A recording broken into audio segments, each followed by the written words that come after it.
நம்ம திரைவிமர்சன நிகழ்ச்சியில் இயக்குனர் சக்தி சிதம்பரம் இயக்கத்தில் வெளியே வந்திருக்கிற ஜாலியிலோ ஜிம்கானா படத்தை பற்றி பார்க்க போகிறோம். படத்துடைய ஆரம்பத்தில் ஒய்ஜி மகேந்திரனை காட்டுறாங்க. அவர் ஒரு காலத்தில் ஹோட்டல் தொழிலில் ஓஹோன்னு இருந்தவர். இடையில தொழில் நொடிஞ்சு போயிட்டதுனால இப்போ கஷ்டத்தில் இருக்கார். இந்த சமயத்தில் இவருக்கு ஒரு அரசியல்வாதி ஒரு பெரிய ஆர்டரை கொடுக்குறாரு.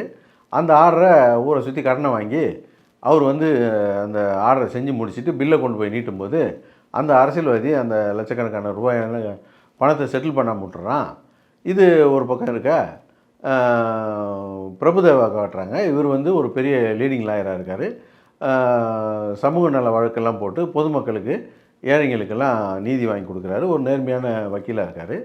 நம்ம பிரச்சனையை தீர்க்கணும்னா இந்த பிரச்சனையை இவர்கிட்ட கொண்டு போனால் தீர்ந்துடும் அப்படின்னு சொல்லிட்டு ஒய்ஜி மகேந்திரன் அவருடைய பொண்ணையும் பேத்திங்களையும் அனுப்பி வைக்கிறாரு. இப்போது பிரபுதேவா இருக்கிற லாட்ஜில் இருக்கிற ரூமுக்கு இவங்க போகிறாங்க. ரிசப்ஷனில் அவங்கள அலோவ் பண்ண மாட்டேங்கிறாங்க. ரிசப்ஷனில் ஒரு பொய்யை சொல்லிவிட்டு பிரபுதேவாவுடைய ரூமுக்கு போய் கதவை திறந்து உள்ளே போகிறாங்க. உள்ளே போய் பார்த்தா பிரபுதேவா இறந்து கிடக்கிறாரு. இவங்களுக்கு ஒரு பெரிய அதிர்ச்சி. என்னடா இது கொலைக்கேஸில் மாட்டிக்குவோம் போல் இருக்குது அப்படின்னு சொல்லிவிட்டு அந்த பணத்தை அங்கேருந்து அப்புறப்படுத்த நினைக்கிறாங்க. அதுக்கப்புறம் என்ன ஆச்சு அப்படிங்கிறத இந்த படத்துடைய கதை. இந்த படத்தை நம்ம முக்கியமாக பார்க்க போனதுக்கு முக்கியமான காரணம், இந்த படத்தில் பிரபுதேவா நடிச்சிருக்காரு. ஒரு 4 டான்ஸ் இருக்கும், அதையாவது பார்க்கலாம் அப்படின்னு போனால் படம் ஆரம்பித்து 3வது சீன்லேயே பணமாக நடிச்சிருக்காரு.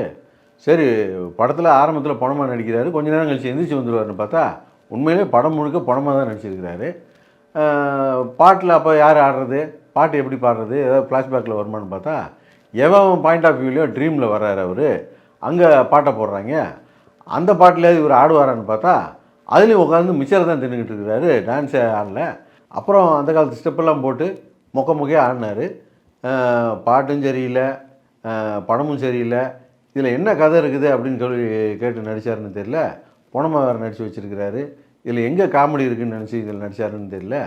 படம் பார்த்து முடிச்சுட்டு நமக்கு பிரபுதேவா மேலே தான் கோபம் வந்துச்சு. இந்த படத்தில் ஒரு உருப்படியான விஷயம், அது தொழில் ரீதியாக கையாண்டாங்க அப்படின்னா அது யோகி பாபா கையாண்ட விதம் தான்.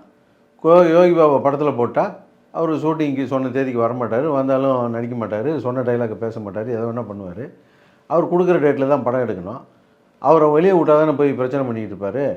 ஒரே சர்ச்சுக்குள்ளேயே வச்சு அவரை ஃபாதராக வச்சு அவர்கிட்ட ஒரு பொண்ணு கதையெல்லாம் சொல்லும். அதை கேட்டு அவர் கவுண்டர் கொடுத்துட்டு இருப்பார். ஏதாவது ஒன்று வளருவார் இல்லையா, அந்த மாதிரி தான் இதுலேயும் வளரி வச்சுருக்கிறாரு காமெடின்ட்டு. அதெல்லாம் எதுவுமே ஒர்க் ஆகலை. ஆனால் யோகி பாபா ஒரு நாளாக 2 நாளாக டேட்லேயே முடித்து அனுப்பி விட்டுருப்பாங்க பிறகு. அது மட்டும் ஒரு சிறப்பான ஒரு சம்பவமாக இருந்தது. இந்த படத்தெல்லாம் பற்றி பேசுகிறதுக்கு ஒன்றுமே இல்லை. பிரபுதேவா படம்னு நம்பி போனால் ஒரு உருப்படியாக ஒரு டான்ஸ் கிடையாது, ஒரு நல்ல பாட்டு கிடையாது, படத்தில் கதை கிடையாது, திரைக்கதை சுத்தமாக இல்லை. காமெடின்னு சொல்லிவிட்டு ஒரு கோபம் வர்ற மாதிரி காமெடி பண்ணி வச்சுருக்கிறானுங்க.